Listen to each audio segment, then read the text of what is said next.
Sekarang berada di Benteng Iskandar Muda, yaitu benteng yang dibangun oleh Sultan Iskandar Muda pada abad ke-16 yang terletak di Desa Berdeh, Kecamatan Masjid Raya Besar, Provinsi Aceh.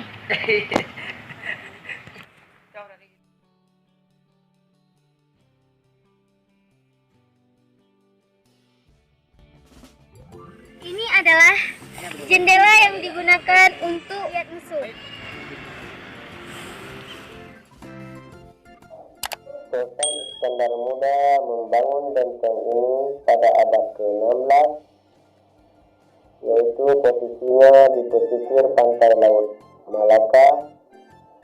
Tujuannya untuk melindungi wilayah kekuasaannya dari serangan musuh, yaitu serangan penjajahan Belanda dan Portugis.